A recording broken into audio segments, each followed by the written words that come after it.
Abu Daoud finalement libéré, violente réaction d'Israël. Que s'est-il passé dans le métro de Moscou où un mystérieux attentat a fait 7 morts?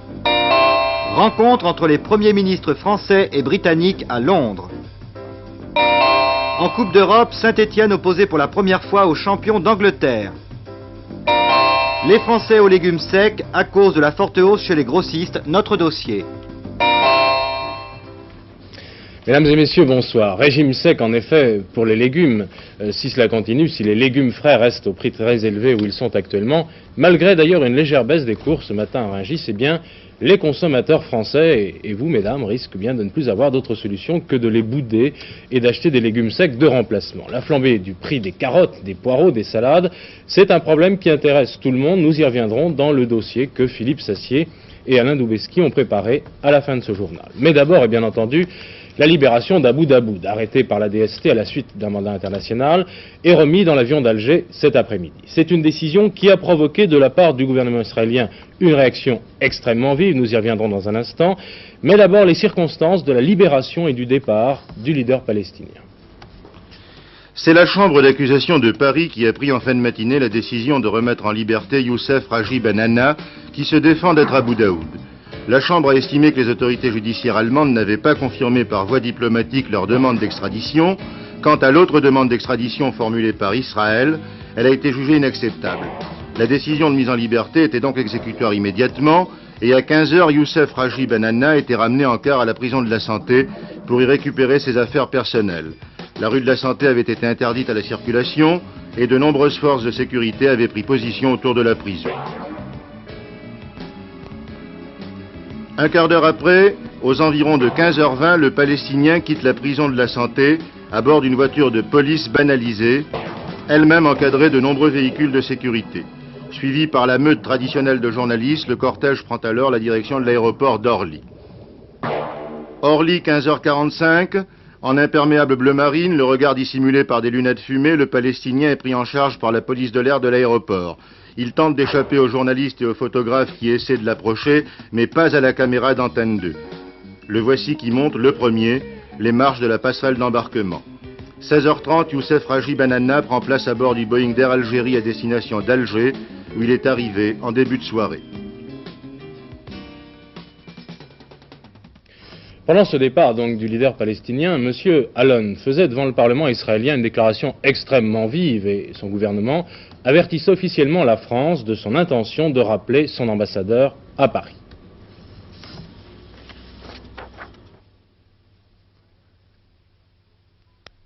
En Israël, nous sommes tous stupéfaits, que ce soit dans l'opinion publique ou au sein du gouvernement. Personne n'aurait cru que la France ferait ce que nous considérons être comme un flagrant délit par rapport à ses obligations internationales.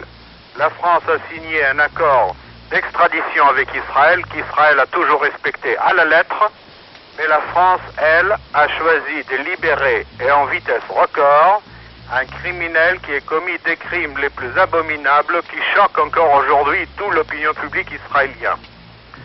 Selon les obligations de la France, celle-ci aurait dû accepter notre demande de détention provisoire pour 60 jours, durant lesquels Israël aurait dû présenter un dossier de demande d'extradition qui serait alors examiné par la justice française. Cette demande d'extradition n'a même pas pu parvenir à la France puisque le temps ne nous a pas été donné de le réunir. Même notre demande de détention n'a pas été respectée.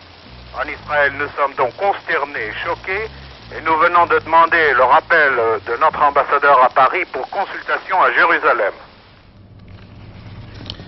Eh bien, dans d'autres temps, ce monsieur Abu Daoud aurait eu le choix entre deux sorts, celui qu'on réserve aux complices d'assassins ou celui des criminels de guerre. Monsieur Abu Daoud, vous le savez maintenant, c'est notamment l'un des instigateurs du massacre des athlètes israéliens à Munich. Il n'en fait d'ailleurs pas mystère la cause des Palestiniens pour laquelle il milite, justifiant à ses yeux les actes les plus extrêmes. C'est ce même monsieur Abu Daoud, détenteur d'un passeport irakien, qui a été reçu officiellement au Quai d'Orsay la semaine dernière. C'est encore lui qui a été arrêté 24 heures plus tard par la police française. C'est toujours lui que la justice française vient cette fois de libérer. Les honneurs rendus à cet homme pouvaient choquer. mais il s'inscrivait dans la logique de la diplomatie française, attachée à ne pas indisposer les pays arabes, pétrole oblige. Son arrestation ultérieure dans ces conditions n'avait de sens que si elle était la conséquence d'une démarche formelle du pays dans lequel les actes criminels qu'il revendique avaient été commis. Telle continue d'être d'ailleurs la version officielle du gouvernement français. L'incarcération de ce terroriste pouvait même apparaître comme une mesure de justice à ceux qui n'ont pas oublié. Sa libération, outre les remous politiques qu'elle ne manquera pas de susciter, nous place devant une évidence cynique. Les intérêts des nations n'ont pas grand-chose à voir avec la morale. Il n'y aura bientôt plus que les parents des victimes pour s'en offusquer. Plusieurs attentats auraient eu lieu à Moscou dans la même nuit que celui du métro dont on a déjà parlé. Vous savez que l'explosion d'une bombe dans une rame de métro à Moscou la nuit de samedi a fait 7 morts et une trentaine de blessés graves, alors que la rame circulait dans un tunnel. À Moscou, un certain nombre de rumeurs courent. On parle bien entendu d'un attentat criminel, mais perpétré par qui et contre qui? Pour le moment, eh bien la question reste posée. En cas d'attentat, l'hypothèse de l'action d'un groupe terroriste avancé par le journaliste soviétique Victor Louis n'est pas complètement à exclure. On se souvient que l'an dernier, dans la République soviétique de Géorgie, une explosion près du Conseil des ministres et une série d'incendies mystérieux avaient semblé accréditer l'existence de tels groupes. Mais l'encadrement du régime rend difficile leur existence prolongée, alors que des gestes individuels semblent plus faciles.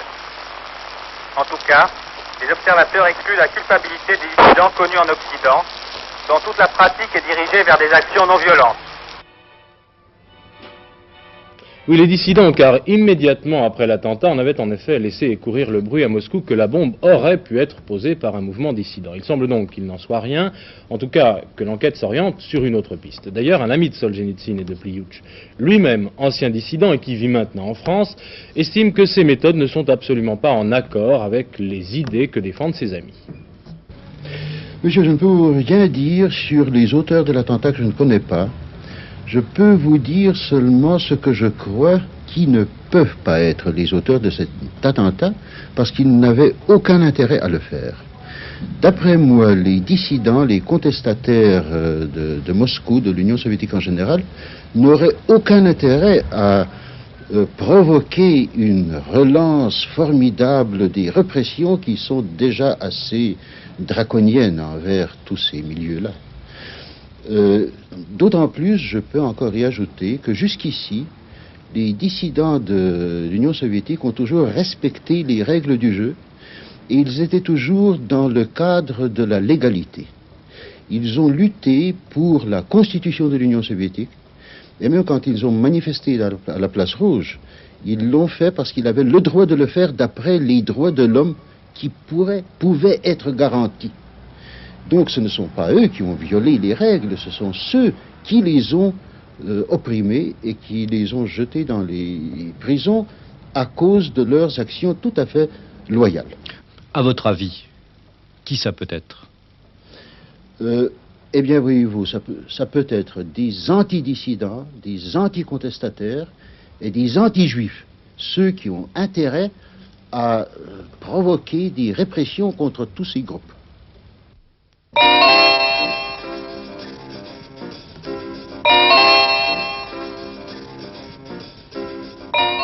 Monsieur Raymond Barre passe en effet cette soirée à Londres. Le Premier ministre français devait entre autres rencontrer son homologue britannique, Monsieur Callaghan, comme vous l'avez vu dans le titre. Mais avant de prendre l'avion, Raymond Barre a dû se réjouir d'une confidence du directeur des prix, Monsieur Villain, à RTL. L'indice des prix de décembre, selon lui, pourrait être très faible et la hausse des prix pour l'ensemble de l'année pourrait, selon Monsieur Villain, se situer à 10% ou même un peu en dessous. À Londres, il s'agit donc essentiellement d'une visite privée de M. Barre, mais quand un Premier ministre responsable d'une politique économique difficile, M. Barre, rencontre un Premier ministre responsable d'un plan de redressement draconien, M. Callaghan, il est fatal que les conversations aient un petit contenu politico-économique. Au cours de son voyage éclair à Londres, M. Barre n'aura pas aperçu les traditionnels vieux bus anglais, pas plus que les Français venus faire leurs achats de tricots dans les grands magasins britanniques. Pendant les quelques heures que M. Barre a passées au 10 Downing Street en compagnie du Premier ministre britannique et du ministre des Finances, M.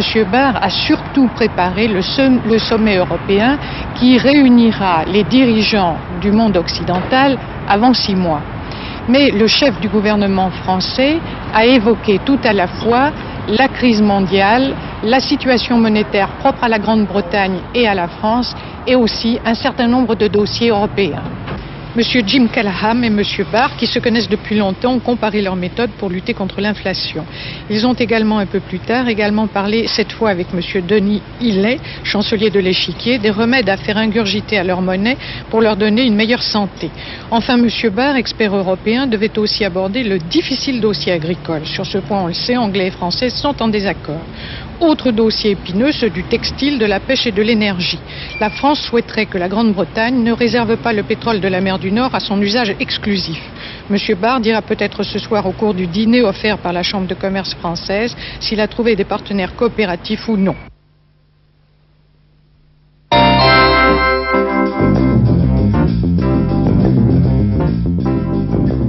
Et avant de partir pour Londres, Raymond Barre avait assisté à un déjeuner offert par le président de la République aux ministres qui ont des responsabilités politiques.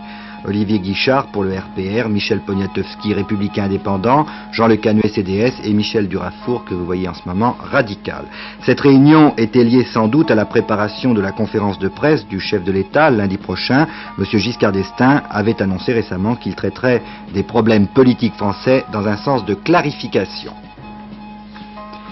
Les réalisateurs de la télévision emboîtent le pas aux artistes-interprètes déjà en grève. Les réalisateurs CGT, les plus nombreux, cesseront le travail à partir de mercredi pour 3 jours. Ceux de la CFDT appellent à une grève de 48 heures à partir de jeudi. Conséquence, les émissions d'Antenne 2 en direct seront touchées. Demain, vous ne trouverez pas votre programme normal dans l'après-midi. Et jeudi et vendredi, il y aura des interruptions au cours des après-midi.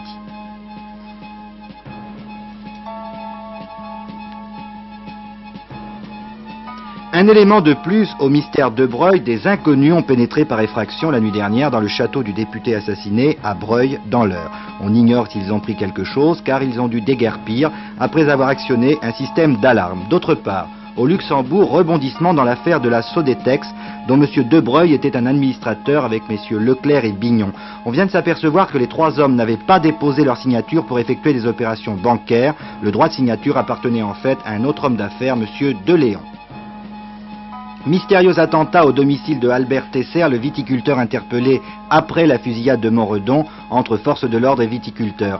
Un colis piégé a explosé ce matin chez M. Tesser, blessant son fils âgé de 16 ans. L'attentat, qui n'est pas revendiqué, s'est produit à la veille de l'inauguration d'une stèle à la mémoire des 2 victimes de Montredon, un policier et un viticulteur.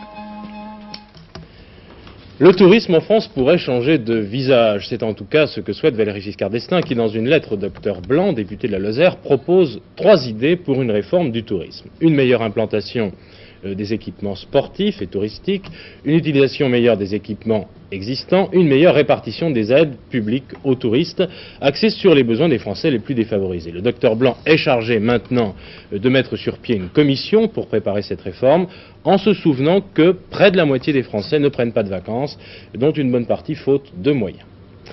Une fois n'est pas coutume, mais nous avons une page sportive importante dans ce journal, avec d'abord la victoire d'Anne-Marie Preul dans la descente de Garmisch, l'une des meilleures skieuses du moment. L'américaine Nelson s'est brisé la cheville après avoir passé l'arrivée, et bien entendu, la saison pour elle est terminée. Et puis, il y a aussi, et surtout, je dirais, les tirages des quarts de finale des Coupes d'Europe de football. Et j'avoue que l'affiche est plutôt alléchante. Le Bayern de Munich face au Dynamo de Kiev, eh bien, c'est une revanche sur la finale de la Super Coupe en 1975. Mönchengladbach rencontrera le Football Club de Bruges, vainqueur en 8e de finale du Real de Madrid. Rien à dire sur la rencontre Football Club de Zurich-Dynamo de Dresde. En revanche, pour le 4e match de ces quarts de finale des clubs champions, beau suspense. Les Verts, Saint-Étienne, si vous préférez, battus en finale par le Bayern l'année dernière, se retrouvent face à l'une des meilleures équipes du moment, le Liverpool Football Club. Liverpool avec ses redoutables attaquants. Saint-Étienne.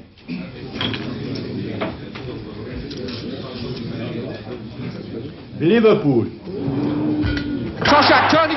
Et oui, ce sera donc le champion d'Angleterre du Football Club de Liverpool qui sera les 2 et 16 mars prochains l'adversaire de Saint-Étienne en quart de finale de la Coupe d'Europe des clubs champions. Une équipe redoutable, surtout chez elle à Liverpool, où les Toshak, Keegan, Kennedy entre autres marquent des buts plus incroyables les uns que les autres. Liverpool, qui est actuellement en tête du championnat d'Angleterre, forme l'équipe la plus titrée du Royaume-Uni avec 9 titres de champion, 2 Coupes d'Angleterre et aussi 2 victoires en Coupe de l'Union européenne, dont la dernière en date, l'an passé contre Bruges.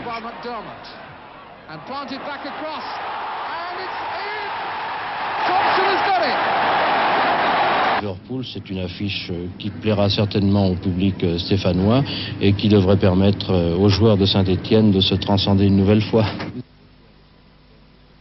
Nous allons essayer de bien observer notre adversaire, de voir ses points forts et naturellement ses défauts et s'efforcer d'en profiter. Bob Paisley, le manager de Liverpool au club depuis 30 ans, ne paraît pas plus rassuré que Robert Herbin. J'ai découvert Saint-Étienne l'an passé en finale de la Coupe d'Europe à Glasgow et je pense que c'est uniquement le manque d'expérience internationale qui a coûté la victoire aux Français. S'ils avaient fait preuve d'un peu plus de sang-froid, ils auraient dû gagner la Coupe d'Europe l'an passé. Alors bien sûr, ils seront encore dangereux cette année. Heureux de les rencontrer, disons que je les connais mal, et de plus, je ne sais pas comment ils seront au mois de mars. À ce stade de l'épreuve, toutes les équipes sont dangereuses et il faut en battre de bonnes pour gagner la Coupe d'Europe. Mais sur ce que j'ai vu l'an passé à Glasgow, j'ai un grand respect pour Saint-Étienne, mes joueurs aussi. Ce seront pour nous de très redoutables adversaires.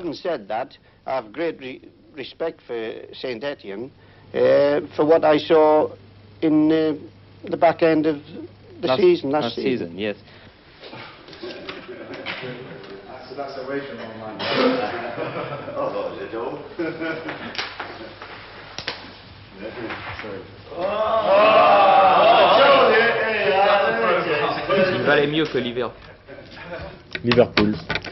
Vous avez peut-être déjà vu cette photo dans la presse, le boxeur allongé par terre, c'est Belaïch, vainqueur hier soir au cirque d'hiver, alors que Matteo, debout, vient de le mettre KO. Ce n'est pas très logique, c'est sûr, mais le gong qui marquait la fin du premier round avait retenti. Matteo risque est disqualifié donc au premier round, décision de l'arbitre plus que contestée. Je vous propose, pour juger, de voir les images et d'entendre ensuite l'avis d'un spécialiste, Jean-Claude Boutier. Le punch à retardement de Jean Matteo amène une mise au point. Matteo, culotte noire et moustache, Belaïch, culotte blanche. Dès les premières secondes du match, fidèle à son image de marque, Matteo marche sur son adversaire, frappe sans cesse, sans se préoccuper des coups qu'il reçoit. Belaïch réplique en technicien et marque des points. Et regardez, lorsque le gong retentit, Belaïch d'abord, Matteo ensuite continue à boxer, et c'est le KO, objet du litige. Parce que ça confirme ce que j'ai vu hier, c'est-à-dire qu'il y avait 2 coups de la part de Belaïch après le coup de gong et 2 coups de la part de Matteo. Il y a 2 erreurs, il y a une faute, ou 2 fautes et une erreur, pardon. La première faute, c'est l'arbitrage, parce qu'il n'est pas intervenu suffisamment tôt. La deuxième faute, c'est les 2 boxeurs qui ont frappé après le coup de gong, mais ça, peut-être, certainement même, ils ne l'ont pas entendu. Et l'erreur, c'est la décision, parce que comme tous les 2 ont fait une faute, eh bien, il ne pouvait pas y avoir de décision et un non-contest s'imposait. Est-ce qu'il est vraiment possible de ne pas entendre le coup de gong lorsqu'on est sur le ring? Oui, en pleine action, ce sont des choses qui arrivent fréquemment, mais c'est à l'arbitre d'intervenir très vite. Les arbitres ont-ils eu raison de déclarer Belaïch vainqueur? Vous avez à présent tous les éléments du dossier pour juger et observer à nouveau.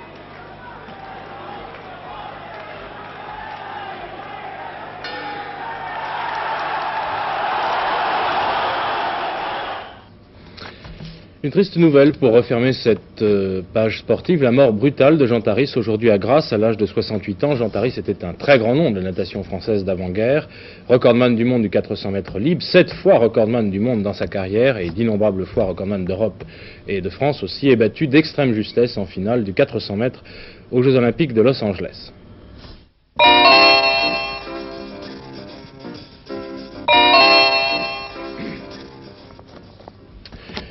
Oui, malgré une légère baisse des cours ce matin à Rungis, et c'est ce que je vous le disais en commençant ce journal, le prix des légumes verts, et plus exactement des légumes frais d'hiver, reste extrêmement élevé. C'est la conséquence directe de la sécheresse, sans doute, sécheresse de cet été, mais c'est aussi le résultat d'une situation confuse sur le marché national des légumes. Conclusion, les carottes et les salades sont hors de prix, mais aussi les petits pois, les haricots verts. Bref, actuellement, manger des légumes, c'est presque un luxe. Comment revenir à des cours plus sages, à des prix plus abordables? Quelles sont les causes réelles et précises et les conséquences de cette flambée subite? Eh bien, c'est le dossier de ce journal.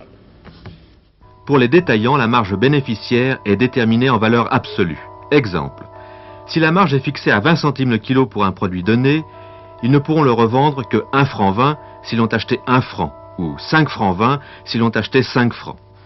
Avec ce système donc, la hausse n'est pas répercutée. Ce n'est pas le cas des grossistes et mandataires dont les bénéfices sont calculés en pourcentage. On les accuse donc de profiter et même d'amplifier les hausses de la production provoquées par les mauvaises récoltes. Bien sûr, ils ont des réponses à ces accusations. Alors je vous donne l'exemple d'une facture à monsieur Leplongeon à créance, d'une vente de l'année dernière, et vous verrez que nous avons vendu à peu près à la même époque la carotte à 1 franc 30, donc notre marge à 12% était de 15 centimes 60.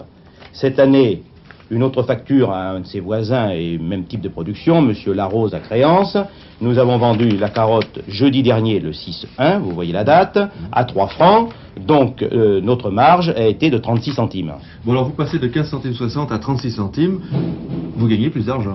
A priori oui, nous gagnons plus d'argent par kilo, mais la seule différence c'est que par rapport à l'année dernière, nous avons vendu 3 fois moins de carottes. En conclusion, il passe moins de marchandises dans les entrepôts, c'est certain. Mais les marges bénéficiaires sont plus importantes. Donc, les grossistes, même s'ils ne gagnent pas plus d'argent que l'année dernière, contribuent à rendre les prix de détail toujours plus élevés. Une solution à la rareté des légumes frais et donc à la hausse trop rapide de leur prix pourrait être l'importation. Actuellement, la France produit 4 500 000 tonnes de légumes frais par an, à l'exclusion des pommes de terre. Sur ce total, plus d'1 million de tonnes sont transformées en conserves et en produits surgelés. Nous exportons 300 000 tonnes de ces légumes. Mais nous sommes obligés d'en importer 600 000 tonnes. C'est-à-dire que, quelle que soit la récolte, la consommation française est supérieure à la production. Or, aujourd'hui, il semble bien que les pays susceptibles de nous vendre des légumes rencontrent les mêmes problèmes que l'agriculture française. Il y a une insuffisance de légumes dans tout l'Ouest européen, ce qui rend difficile les importations et en plus de ça, qui a pesé sur la qualité des produits qu'on pourrait importer. Mais alors, si nous pouvions importer davantage, est-ce que cela pourrait peser sur les prix? Je veux dire, est-ce que les prix des pays producteurs étrangers, qui sont nos fournisseurs, sont inférieurs aux prix français? Les prix des pays étrangers ne sont pas inférieurs aux prix français, notamment en Allemagne, où en Allemagne il y a un déficit peut-être plus important encore qu'en France, et on a remarqué en particulier sur les poireaux des prix supérieurs à ceux pratiqués en France. Alors quelle peut être la solution? Les pouvoirs publics, et Michel Burafour, le ministre délégué à l'économie et aux finances le rappelait hier, surveilleront peut-être d'un peu plus près les marges des grossistes. Mais au niveau du panier de la ménagère, on compte surtout sur les consommateurs eux-mêmes pour garder l'œil sur les étiquettes et éviter que trop d'achats fassent monter les prix. Lorsque les choses sont trop chères, il ne faut pas les acheter. Si on ne les achète pas, il y aura des invendus, et s'il y a des invendus, les prix vont baisser. Ceci ne durera pas extrêmement longtemps, et c'est pour les consommateurs le meilleur moyen de se défendre. L'augmentation des prix des légumes frais devrait provoquer une hausse de l'indice des prix de janvier. C'est ce qui inquiète le gouvernement au moment même où la lutte contre l'inflation est l'objectif numéro 1 de la politique économique. Oui, je voudrais vous donner un certain nombre d'informations qui me sont parvenues pendant ce dossier sur le prix des légumes. D'abord, une réaction de M. Raymond Barre, ou plutôt une mise au point du Premier ministre à Londres. Le Premier ministre français, M. Raymond Barre, a déclaré en sortant du 10 Downing Street, donc la résidence de M. Callahan, que la décision de libérer le leader palestinien Abu Daoud avait été prise selon les règles, et je le cite, selon les règles de la justice française. Et puis j'apprends en même temps que M. Callahan fera une visite officielle très prochainement en France. Enfin, cette autre nouvelle, M. Claude Bélanger a accepté mardi les fonctions de président du conseil d'administration de la Société du Parisien Libéré, donc ce sera lui le nouveau patron du Parisien Libéré. Il remplacera M. Amilien Amaury, qui s'est tué, vous le savez, récemment, accidentellement. Il y avait un tiercé aujourd'hui, il secourait à Cagnes-sur-Mer, 4, 6, 18, c'est le résultat, plutôt c'est l'arrivée dans l'ordre, et un tiercé qui rapporte presque 17 000 francs, ce qui n'est pas mal pour 5 francs. La météo, pour terminer ce journal, le temps sera nuageux et même très nuageux demain matin des Pyrénées à la Méditerranée, aux Vosges et à l'Alsace. Vous voyez qu'il fera plutôt mauvais un peu partout. Il y aura de fortes chutes de pluie et de la neige à basse altitude avec tout de même quelques éclaircies sur le golfe du Lion et dans le sud-ouest. Les vents resteront assez forts de la Corse à la Provence. Sur le reste de la France, eh bien, le temps sera frais et variable avec des éclaircies et des brouillards givrants dans l'intérieur et des averses près des côtes. Avec tous ceux qui m'ont aidé à préparer ce journal, je vous remercie de l'avoir suivi. Bonsoir. Le rappel des titres dans un instant.